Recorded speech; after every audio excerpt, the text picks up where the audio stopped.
जय हिंद साथियों, आप सभी लोगों को गणतंत्र दिवस की हार्दिक शुभकामनाएं। साथियों, मैं आपका दोस्त नीरज कुमार सैनी आप सभी लोगों का स्वागत करता हूं आपके अपने स्टडी चैनल सैनिक क्लासेज में। साथियों, आज की जो जो क्लास होने वाली है, इसमें साथियों हम अपने प्यारे देश भारत के भौगोलिक वितरण के बारे भौगोलिक विषय के बारे में जानेंगे। भारत के एक सामान्य परिचय के बारे में जानेंगे। तो साथियों, सबसे पहले आज की जो क्लास होने वाली है, इसमें हम किसके ऊपर बात करेंगे उसको लगा लेते हैं। तो आज हम बात करेंगे भारत के सामान्य परिचय पर। साथियों, आप लोगों को जो लोग नोट्स बना रहे हैं, क्योंकि अब जियोग्राफी की ये पहली क्लास है और ये क्लास साथियों केवल कोई एक एग्जाम के लिए जरूरी नहीं, बल्कि साथियों आप UP police, UP SI, Delhi police, railway, CGL, CHSL, MTS कोई भी तैयारी कर रहे हो, सभी क्लास तैयारियों के लिए काफ़ी इंपॉर्टेंट क्लास है।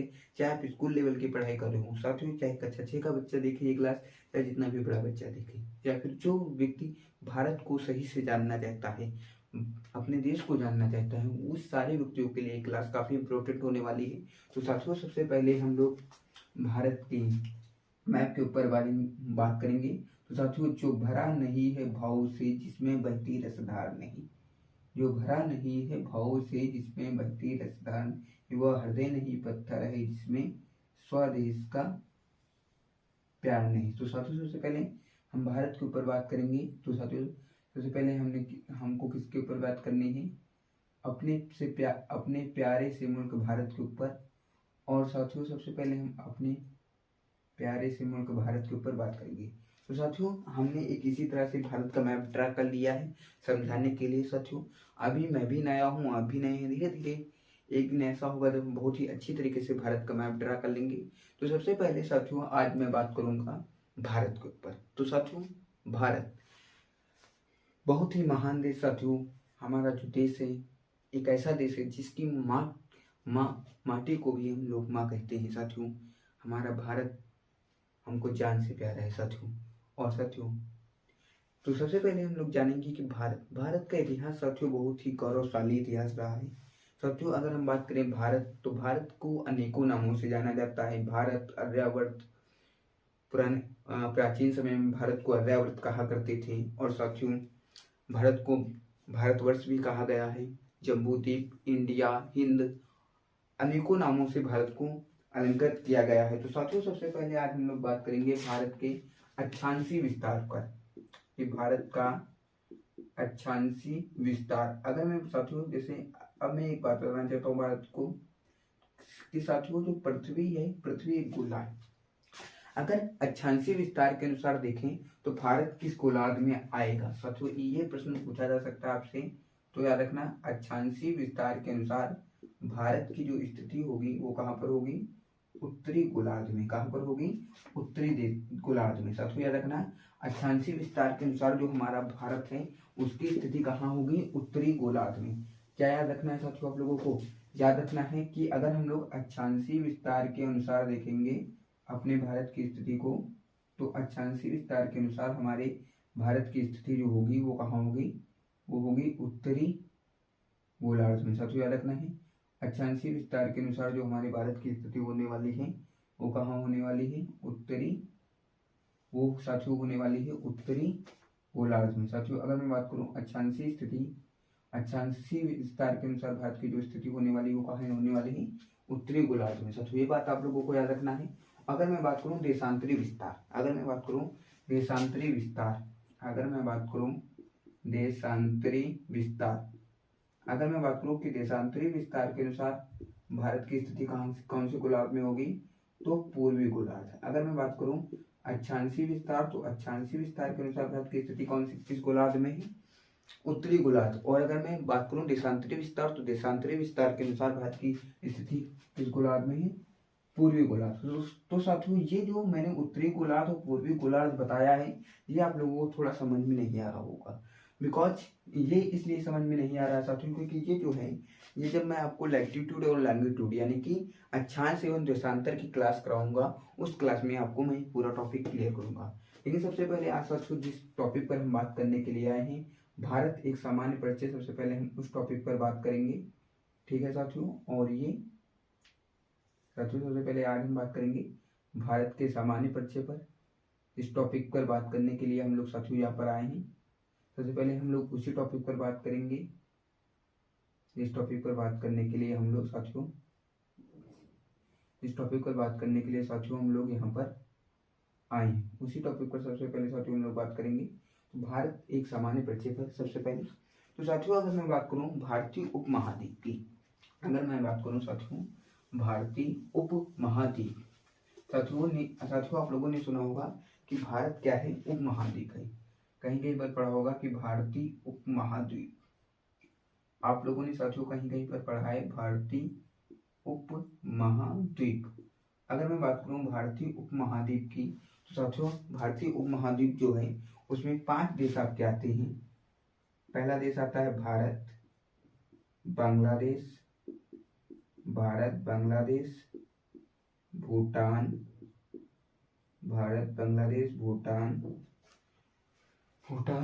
नेपाल, पाकिस्तान।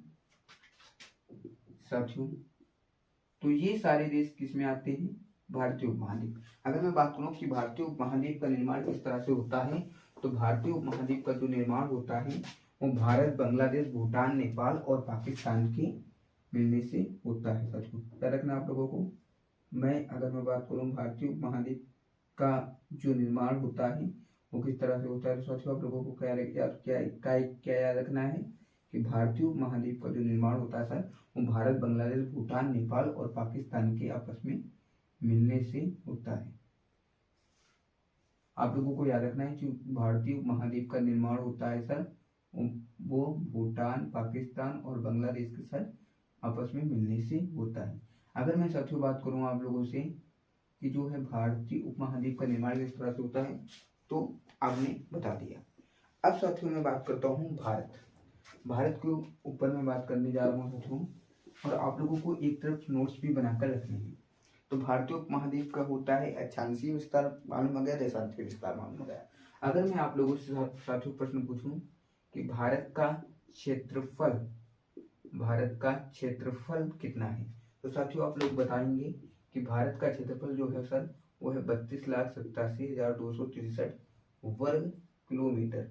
क्या बताओगे आप लोग साथियों, बताओगे सर 32,87,263 वर्ग किलोमीटर। ठीक है, तो भारत का क्षेत्रफल मेरे भाई कितना है, 32,87,263 वर्ग किलोमीटर। ये आपको याद रखना है, हर एक भारतीय के जबान पर रटा होना चाहिए क्वेश्चन, और आप हर एक व्यक्ति से प्रश्न पूछें कि भारत का क्षेत्रफल कितना है। तो भारत का क्षेत्रफल है 32,87,263 वर्ग किलोमीटर, जो कुल विश्व का 2.4% है कुल विश्व का। साथियों रखना है कुल विश्व का कितना है ये, तो 2.4%। अगर मैं बात करूं क्षेत्रफल के अनुसार भारत की विश्व में, क्षेत्रफल के अनुसार भारत का विश्व में स्थान कौन सा है, तो 7वां स्थान है। साथियों याद रखना, क्षेत्रफल के अनुसार अगर मैं भारत का विश्व में स्थान चेक करूं, तो क्षेत्रफल के अनुसार भारत का जो विश्व में स्थान है वो है 7वां स्थान। और भारत से बड़े कितने देश हैं, 6 देश जो है वो भारत से क्या है, बड़े हैं। साथियों अगर मैं उन देशों के नाम बताऊं तो सबसे पहले है रूस, कनाडा,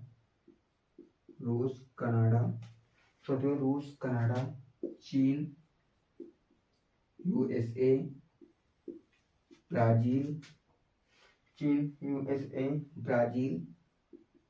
और ऑस्ट्रेलिया। अब साथियों मैं थोड़ा सा आपको 2-3 चीजें दोबारा रिवाइज कराना चाहता हूँ। साथियों सबसे पहले मैंने बताया था कि अक्षांशीय विस्तार के अनुसार अगर भारत की स्थिति देखेंगे तो कहाँ होगी, उत्तरी गोलार्ध में। देशांतरीय विस्तार के अनुसार दक्षिण गोलार्ध में। भारत का क्षेत्रफल 32,87,263 वर्ग किलोमीटर। कुल विश्व का कितना है, 2.4% है। क्षेत्रफल के अनुसार स्थान कौन सा है, 7वां स्थान। ऐसे तो भारत से कितने बड़े देश हैं, 6 देश बड़े हैं, रूस, कनाडा, चीन, यूएसए, ब्राजील और ऑस्ट्रेलिया। साथियों इतनी बात आपको समझ में आ गई। अब साथियों इतनी बात आप लोगों को समझ में आ गई है, आशा करता हूँ कि सारी बात आप लोगों को समझ में आ गई होगी। अब साथियों अगर मैं बात करूँ कि जनसंख्या, यहीं पर मैं डिस्कस कर लेता हूँ कि जनसंख्या के अनुसार भारत का स्थान कौन सा है, तो जनसंख्या के अनुसार भारत का स्थान जो है वो पूरे विश्व में दूसरा स्थान है। जनसंख्या के अनुसार भारत का दूसरा स्थान है। और अगर मैं बात करूं प्रथम स्थान पर कौन है, जनसंख्या के अनुसार अगर मैं बात करूं प्रथम स्थान पर तो कौन है, तो आप बताएंगे प्रथम स्थान पर चीन है सर, दूसरे स्थान पर भारत है, और भारत में कुल विश्व की सर 17.5%। क्या बताओगे कि सर भारत में कुल विश्व की 17.5% जनसंख्या रहती है। इतनी बात आप लोगों को समझ में आई कि नहीं आई, बताइए सर। आप लोगों को इतनी सारी बातें क्लियर हो गई होंगी। भारत का सामान्य परिचय में सबसे पहले क्षेत्रफल देखा, कुल विश्व का देखा, क्षेत्रफल के अनुसार रैंक देखी भारत की, फिर भारत से बड़े 6 देशों के नाम देखे, जनसंख्या देखा और जनसंख्या कितनी है और पूरे विश्व की कुल कितनी जनसंख्या भारत में रहती है, सारी की सारी चीजें हमने देख ली। अब साथियों हम लोग एक चीज और डिस्कस करेंगे साथियों। अब साथियों हम लोग एक चीज और डिस्कस करेंगे भारत के अक्षांशीय विस्तार के ऊपर। साथियों अगर हम लोग एक चीज और डिस्कस करें तो वो चीज है भारत का अक्षांशीय विस्तार। तो साथियों जो भारत का अक्षांशीय विस्तार होने वाला है वो 8 अंश 4 मिनट। साथियों कहाँ से है? 8 अंश 4 मिनट उत्तरी अक्षांश से लगाकर 37 अंश 6 मिनट तक, ये साथियों अक्षांशीय विस्तार है भारत का, याद रखना है। 8 अंश 4 मिनट से 37 अंश 6 मिनट तक। और अगर मैं बात करूं देशांतरी विस्तार तो 68 अंश 7 मिनट से लेकर 97 अंश 25 मिनट पूर्वी देशांतर। तो साथियों सारी की सारी बातें आप लोगों को क्लियर करनी, ये चीज भी याद रखना है क्योंकि ये चीज भी पूछी जाती है एग्जाम में, आप लोगों को याद रखना है। 8 अंश 4 मिनट से 37 अंश 6 मिनट, यहाँ पर साथियों याद रखना है 68 अंश 7 मिनट से लेकर 97 अंश 25 मिनट। सारी की सारी चीजों को आप लोगों को प्रिपेयर नोट्स बना लेने हैं क्योंकि हम भारतीय हैं और हमको हमारे भारत की पूरी जानकारी होनी चाहिए। अगर मैं साथियों यहीं पर आपको द्वीप समूह, साथियों यहाँ पर मैं थोड़ा सा स्पेस चाहता हूँ, आप लोगों ने नोट तो कर लिया होगा। अगर मैं साथियों बात करूँ यहीं पर, अगर मैं द्वीप समूह को जोड़ लूँ, इसको द्वीप समूह, अगर मैं साथियों द्वीप समूह को जोड़ लूँ तो 6 अंश 45 मिनट, कितना आ जाएगा? 6 अंश 45 मिनट। इतनी सारी चीजें आप लोगों को क्लियर हो गई होंगी। इस तरह से कितना है 8 अंश 4 मिनट से लेकर 37 अंश 6 मिनट, 68 अंश 7 मिनट से लेकर 97 अंश 25 मिनट, सारी की सारी चीजें क्लियर हुई। अब साथियों में एक 2-3 चीज और चीजों पर चर्चा करूंगा। अब साथियों जैसे मैंने वहां पर ये सारी चीजें आप लोगों को बता दी हैं, अब साथियों मैं थोड़ा सा और आगे चलता हूँ और थोड़ा सा और मैं आप लोगों को आगे बताता हूँ, और साथियों मैं थोड़ा सा और आप लोगों को आगे लेकर चलता हूँ, और साथियों मैं थोड़ा सा और आप लोगों को थोड़ा सा प्रैक्टिस कराता हूँ। साथियों जैसे हमने मान लिया ये भारत है और भारत का हमने उत्तरी बिंदु क्या माना? उत्तरी बिंदु क्या है साथियों? इंदिरा काल। क्या है? इंदिरा काल। भारत का साथियों उत्तरी बिंदु क्या है? इंदिरा काल। साथियों भारत के उत्तरी बिंदु का नाम क्या है? इंदिरा काल। और इंदिरा काल, ठीक है। और साथियों अगर मैं बात करूं भारत की मुख्य भूमि पर दक्षिणी बिंदु, अगर मैं बात करूं भारत की मुख्य भूमि पर दक्षिणी बिंदु कौन सा है? तो केप कोमरिन। क्या नाम है? केप कोमरिन। भारत की मुख्य बिंदु पर, मुख्य भूमि पर स्थित दक्षिणी बिंदु कौन सा है? केप कोमरिन। नोट डाउन कर लेना है, भारत की मुख्य भूमि पर स्थित दक्षिणी बिंदु केप कोमरिन। और साथियों जो यूपी पुलिस वालों के लिए तो रामबाण है, और उत्तरी बिंदु कौन है? इंदिरा काल। ठीक है साथियों। अगर मैं बात करूं भारत की पश्चिमी और पूर्वी बंद की, तो साथियों याद रखना है किबिथु। किबिथु कहाँ पड़ता है साथियों? अरुणाचल प्रदेश में। कहाँ पड़ता है? अरुणाचल प्रदेश। कहाँ पड़ता है? अरुणाचल प्रदेश। अगर साथियों मैं इस तरफ बात करूं तो इस तरफ याद रख लेना है गौरमेता। कौन सा बिंदु है? गौरमेता। और गौरमेता साथियों कहाँ पड़ता है? गुजरात में। बिल्कुल चीजों को बिल्कुल सही तरीके से समझ के चलना है। गौरमेता कहाँ चल पड़ता है? गुजरात में। साथियों इतनी बात समझ में आ गई। और साथियों अगर मैं बात करूं इस तरफ भारत के क्या पड़ता है? तो अरब सागर। क्या पड़ता है? अरब सागर। नोट्स बना के रखने हैं। और अगर मैं इस तरफ बात करूं तो इस तरफ पड़ता है बे ऑफ बंगाल, या फिर कह सकते हैं बंगाल की खाड़ी। क्या कह सकते हैं?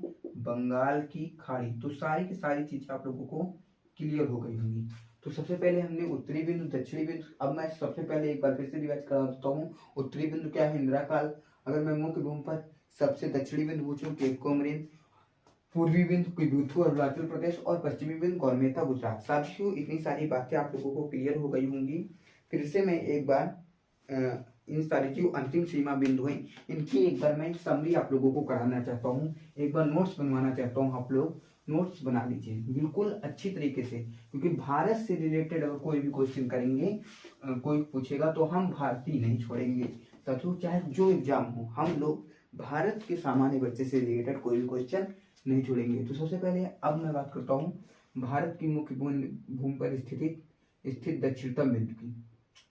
अगर मैं बात करूं सिर्फ दक्षिणतम बिंदु की, और अगर मैं साथियों बात करूं सिर्फ दक्षिणतम बिंदु की, तो साथियों भारत का सिर्फ दक्षिणतम बिंदु जो है वो क्या है, इंदिरा पॉइंट। क्या है, इंदिरा पॉइंट। अगर पूछा जाए भारत का दक्षिणतम बिंदु क्या है, इंदिरा पॉइंट, वो कहाँ स्थित है, तो अंडमान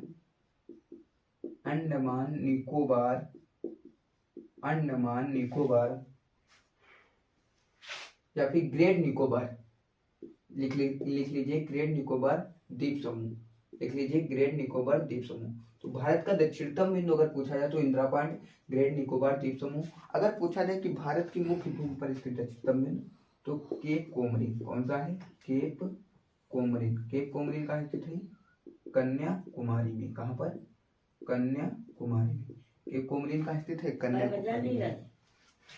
केप कोमरिन कन्याकुमारी, ठीक। अगर पूछा जाए पश्चिमी बिंदु कहाँ है, तो वो है गौरमेता गुजरात में। अगर पूछा जाएगा पूर्वी बिंदु तो वो कहाँ है, किबिथु अरुणाचल प्रदेश में। किबिथु अरुणाचल प्रदेश। अगर पूछा जाएगा उत्तरी बिंदु तो क्या बताओगे, इंदिरा काल। सारे के सारे बिंदु आपको क्लियर हुए। बढ़ेंगे आगे। अब साथियों बात करेंगे आगे, और आगे बढ़ते हुए हम लोग आगे की चीजों के ऊपर डिस्कस करेंगे। तो साथियों अब मैं बात करूंगा थोड़ा सा और आगे जाके, थोड़ा सा और मैं प्रैक्टिस करा देता हूँ आप लोगों को। साथियों अगर मैं बात करूँ एक चीज की और, कि भारत का अगर मैं उत्तर से दक्षिण, अगर मैं बात करूँ कि भारत की उत्तर से दक्षिण की लंबाई, भारत की उत्तर से दक्षिण की लंबाई कितनी है, तो साथियों याद रखना है भारत की जो उत्तर से दक्षिण की लंबाई है वो है 3214 किलोमीटर। साथियों कितनी है, 3214 किलोमीटर। याद रखना है 3214 किलोमीटर। अगर मैं बात करूं पूर्व से पश्चिम, अगर मैं बात करूं पूर्व से पश्चिम की लंबाई, तो वो है 2933 किलोमीटर। साथियों अगर मैं दोनों के बीच का डिफरेंस चेक करूं तो आएगा 211। साथियों चेक करके देख लेते हैं, 3214 281 आएगा साथियों, सॉरी 3214 से घटा देंगे 2933 को, चेक करते हैं डिफरेंस कितना है, 1 आएगा। यहाँ से कितना होगा 1, और यहाँ पर आएगा 8, और यहाँ पर आएगा, ठीक है साथियों यहाँ पर आएगा 2, यहाँ पर आएगा 2, और साथियों यहाँ पर 0, ठीक है 281। यानी कि दोनों के बीच का भारत की उत्तर से लेकर दक्षिण की लंबाई कितनी है, 3214 किलोमीटर, पूर्व से पश्चिम 2933, और दोनों के बीच का अगर अंतर पूछा तो अंतर कितना है, 281।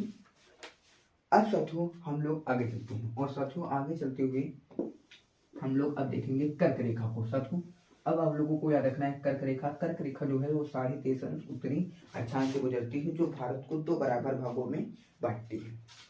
साथियों अगली बात आप लोगों को क्या याद रखना है, कर्क रेखा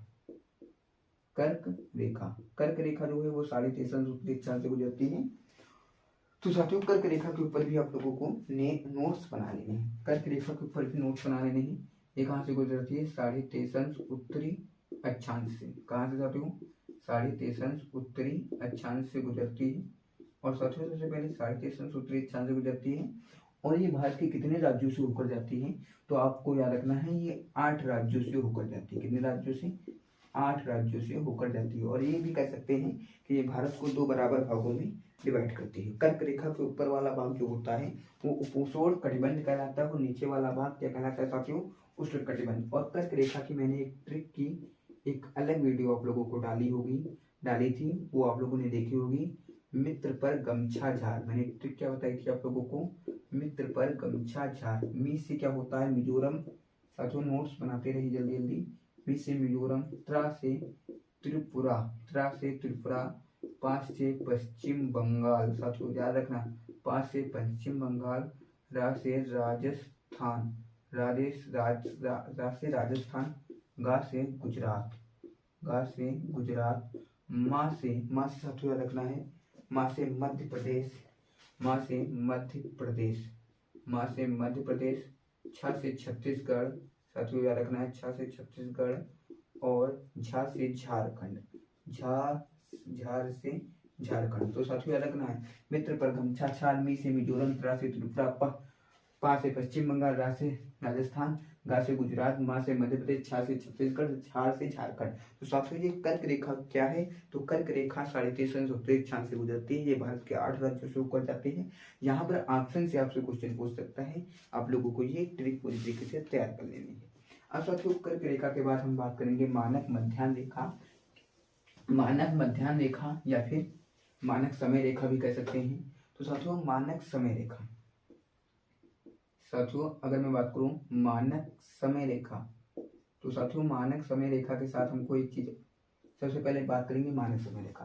तो साथियों मानक समय रेखा का महत्व क्या होता है? साथियों जो मानक समय रेखा होती है ज्यादातर या फिर तो सारी साथियों इसके द्वारा हम पूरे जो हमारा समय है उसको सही तरीके से देख सकते हैं। साथियों सभी जगह का समय जो होता है वो हमारी जो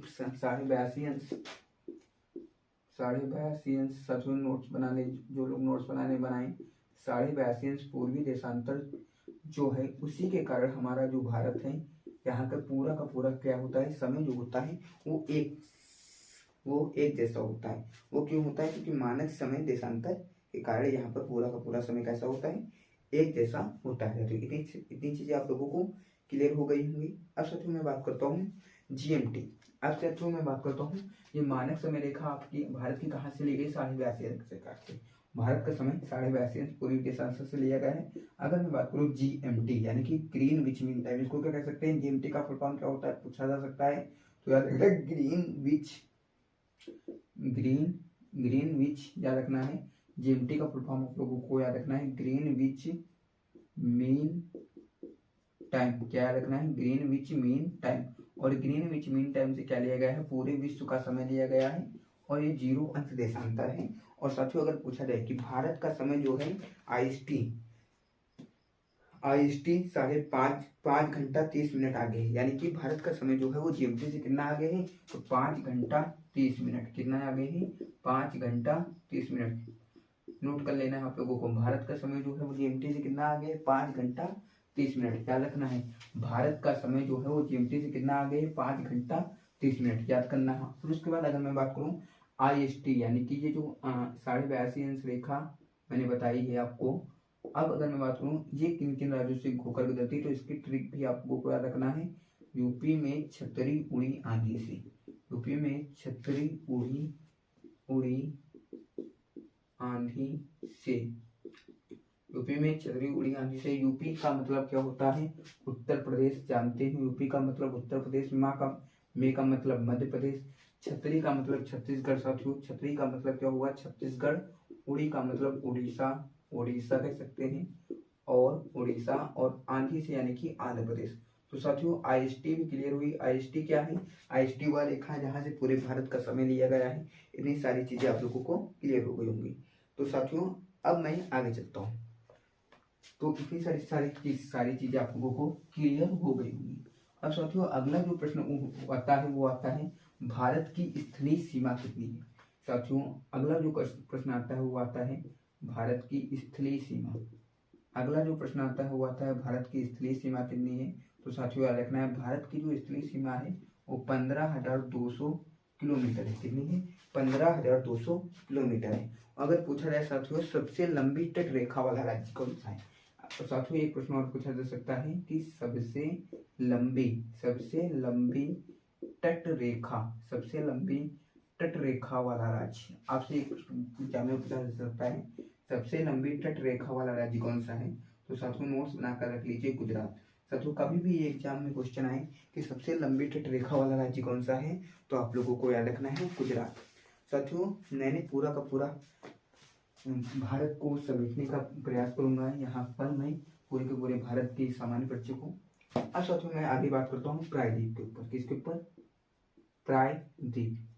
साथियों प्रायद्वीप क्या होता है? तो प्रायद्वीप भूमि का वह टुकड़ा जो 3 ओर से पानी से घिरा हो, या फिर कह सकते हैं स्थल का वह भाग जो तीन ओर से पानी से घिरा हो उसे क्या कहते हैं? प्रायद्वीप। साथियों नोट्स बना के रख लेने आप लोगों को। स्थल का वह भाग जो तीन ओर से पानी से घिरा हो। साथियों जैसे मैं भारतीय प्रायद्वीप की बात करूं तो यहाँ से आप लोग इस तरह से बात कर सकते हैं। अब अगर मैं बात करूं भारतीय प्रायद्वीप की, जैसे मैं बात करूं तो इस तरह से हम कह सकते हैं कि ये क्या है? भारतीय प्रायद्वीप है। अगर मैं यहाँ पर बात करूं तो ये आपका क्या हो गया? अरब सागर। क्या हो गया साथियों? अरब सागर। ये क्या हो गया साथियों? अरब सागर। इधर भी चल रही, इधर क्या है साथियों? बंगाल की खाड़ी। क्या कह सकते हैं साथियों? बंगाल की खाड़ी। और साथियों यहाँ पर क्या है? हिंद महासागर। और साथियों अब मेरे सामने क्या आ गया है? हिंद महासागर। अब साथियों मैं यहाँ पर एक बात आपको क्लियर करना चाहता हूँ। आप लोगों को याद रखना है कि हिंद महासागर एक ऐसा महासागर है जिसका नाम किसी देश पर पड़ा है, या फिर भारत एक ऐसा देश है जिसका नाम किसी महासागर पर पड़ रहा है। ये बात आपको याद रखना है। और साथियों यहाँ से आपको याद रखना है इधर यही कहीं इसी के पास से क्या निकलती है? कर्क रेखा। और साथियों जैसे ही 82.5 अंश उत्तरी अक्षांश के नीचे आती है तो भारत क्या होता है? पतला होना शुरू हो जाता है। साथियों ये बात आप लोगों को याद रखनी है। इतनी सारी चीजें आप लोगों को क्लियर हुई। आगे मैं कुछ क्वेश्चन आप लोगों को कराना चाहता हूँ जो क्वेश्चन बहुत एग्जाम में पूछे जा सकते हैं। जैसे साथियों अगर मैं पूछूं कि क्षेत्रफल की दृष्टि से, यानी कि क्षेत्रफल की दृष्टि से सबसे बड़ा राज्य कौन सा है? प्रश्न एक मैं लिख देता हूँ यहाँ पर कि क्षेत्रफल की दृष्टि से सबसे बड़ा राज्य, क्षेत्रफल की दृष्टि से सबसे बड़ा राज्य। यहाँ से एक मैं प्रश्न पूछ लेता हूँ आप लोगों से। तो आप लोगों को मालूम है राजस्थान। सर क्या मालूम है? राजस्थान। और आप लोगों को ये भी मालूम है कि राजस्थान की राजधानी क्या है सर? जयपुर। और जयपुर को क्या कहते हैं? Pink city. क्या कहते हैं? Pink city. ये सारी चीजें आप लोगों को मालूम है। अगर मैं यहीं पर पूछूं कि क्षेत्रफल की दृष्टि से सबसे छोटा राज्य, क्या पूछूं? सबसे छोटा राज्य, तो आप लोग क्या बताओगे सर जी? गोवा। क्या बताओगे? गोवा। और गोवा की राजधानी आप लोगों को क्या मालूम है? पणजी। अगर मैं पूछूं क्षेत्रफल की दृष्टि से सबसे छोटा राज्य तो गोवा, राजधानी क्या है? पणजी, सबसे बड़ा राजस्थान। साथियों इतनी सारी चीजें क्लियर हो गई होंगी। अब साथियों मैं बात करूंगा भारत के पड़ोसी देश और उनकी सीमाओं के बारे में। अब साथियों मैं बात करूंगा भारत के पड़ोसी देशों के साथ सीमा। भारत की पड़ोसी देशों के साथ सीमा कितना साझा करता है? तो अब मैं बात करूंगा भारत के पड़ोसी देशों के साथ सीमा। भारत के पड़ोसी देशों के साथ सीमा। तो सबसे पहले साथियों हम बात करेंगे अफगानिस्तान। तो साथियों रखना है जो भारत जो है वो अफगानिस्तान के साथ 106 किलोमीटर सीमा साझा करता हो। और अगर पूछा जाए भारत किस देश के साथ, भारत या फिर लिख सकते हैं सबसे कम सीमा साझा करता है, सबसे कम सीमा साझा करता है। अगर एग्जाम में पूछा जाए, एग्जाम में प्रश्न पूछा जाए कि भारत किस देश के साथ सबसे कम सीमा साझा करता है तो आपको आंसर लगा के आना है अफगानिस्तान। कौन सा देश? अफगानिस्तान। अगर पूछा जाए कि भारत सबसे ज्यादा सीमा किस देश के साथ साझा करता है तो आप लोगों को याद रखना है बांग्लादेश। कौन सा देश? बांग्लादेश। बांग्लादेश के साथ भारत 4096 किलोमीटर सीमा, यानी कि सबसे ज्यादा सीमा साझा करता है। याद रखना बांग्लादेश के साथ भारत सबसे ज्यादा सीमा साझा करता है। और कम पूछा जाए तो क्या बताओगे? अफगानिस्तान। ठीक है साथियों। आगे मैं बात करूँ चीन। अगर मैं बात करूँ चीन की, भारत चीन के साथ कितनी सीमा साझा करता है तो 3488 किलोमीटर। कितनी? 3488 किलोमीटर। आगे मैं बात करूंगा नेपाल आपको याद रखना है 1751 किलोमीटर। नोट्स जो लोग बना रहे हैं बनाते रहे। नेपाल याद रखना है 1751 किलोमीटर। बांग्लादेश मैंने बता दी। अब मैं बता देता हूँ भूटान की याद रखना है 699 किलोमीटर। अगर मैं बात करूँ म्यांमार तो म्यांमार के साथ लगती है 1643 किलोमीटर। और साथियों म्यांमार के साथ कितनी लगती है? 1643 किलोमीटर। साथियों आगे हम लोग बात करेंगे पाकिस्तान आप लोगों को याद रखना है, पाकिस्तान को नहीं बोलना है। तो पाकिस्तान को याद रखना है 3323 किलोमीटर। कितनी लगती है? 3323 किलोमीटर। साथियों पाकिस्तान को भी नहीं भूलना है, पाकिस्तान के साथ कितनी लगती है? 3323 किलोमीटर। साथियों भारत के पड़ोसी देशों के नाम याद करने की ट्रिक तो मैंने बता दी थी आप लोगों को बचपन में एमबीए किया। साथियों उस ट्रिक के साथ हम लोग एक बार रिवीजन भी करेंगे। तो साथियों सबसे पहले हम लोग एक बार ट्रिक लिख लेंगे और उसी के साथ रिवीजन करेंगे। ट्रिक क्या थी हमारी? ट्रिक मैंने आप लोगों को एक बताई थी, बचपन में एमबीए किया, बचपन में एमबीए किया। ये साथियों मैंने आप लोगों को ट्रिक सिखाई थी। अब साथियों आप लोगों को ये ट्रिक याद होगी। बाद से मैंने बताया था बांग्लादेश, तो बांग्लादेश को पहले बात कर लेते हैं। तो बांग्लादेश के साथ कितनी सीमा लगती है? 4096 किलोमीटर। और याद रखिए बांग्लादेश के साथ ही सबसे ज्यादा सीमा लगती है, ये बात आप लोगों को याद रखना है। भारत की बांग्लादेश के साथ ही सबसे ज्यादा सीमा लगती है, कितनी लगती है? 4096 किलोमीटर। दूसरा नाम क्या है? चीन। चीन के साथ याद रखना है 3488 किलोमीटर लगती है। फिर आ जाते हैं पाकिस्तान। किस पर आ जाते हैं? पाकिस्तान। पाकिस्तान के ऊपर अगर मैं बात करूं तो 3323 किलोमीटर, 3323 किलोमीटर याद रखना है। पाकिस्तान के साथ कितनी लगती है? 3323 किलोमीटर। फिर आता है नेपाल। फिर उसके बाद कौन सा देश आता है?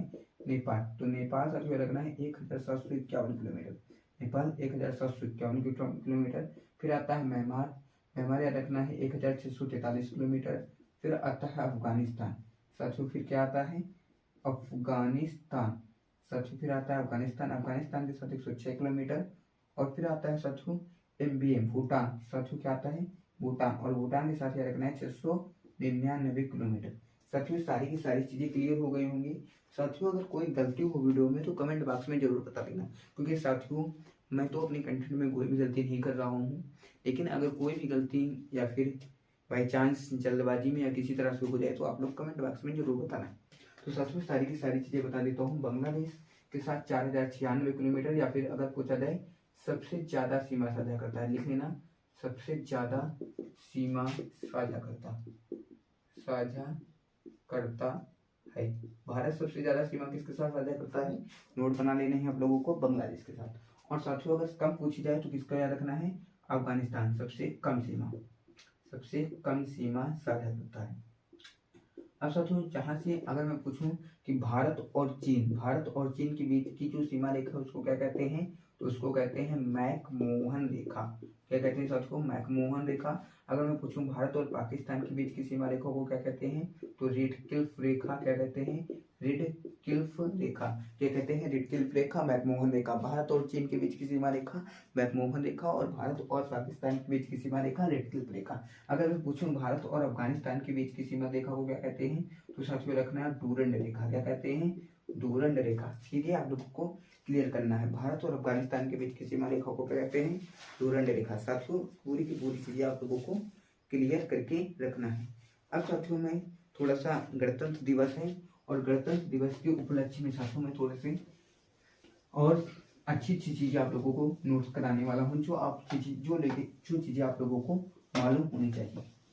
तो साथियों अगर मैं बात करूँ कि भारत का कुछ क्वेश्चन है जो इनके आंसर आप लोगों को कमेंट बॉक्स में बताते हैं। साथियों आप लोगों को राष्ट्रीय जलीय जीव का नाम कमेंट बॉक्स में बताना है, राष्ट्रीय वाक्य भारत का कमेंट बॉक्स में बताना है, राष्ट्रीय ध्वज कमेंट बॉक्स में बताना है, राष्ट्रीय नदी कमेंट बॉक्स में बताना है, राष्ट्रीय गीत कमेंट बॉक्स में बताना है, राष्ट्रीय गान कमेंट बॉक्स में बताना है, राष्ट्रीय चिन्ह कमेंट बॉक्स में बताना है, राष्ट्रीय पुरुष आपको कमेंट में बताना है, राष्ट्रीय पक्षी कमेंट बॉक्स में बताना है, और राष्ट्रीय विरासत पशु भी कमेंट बॉक्स में बताना है।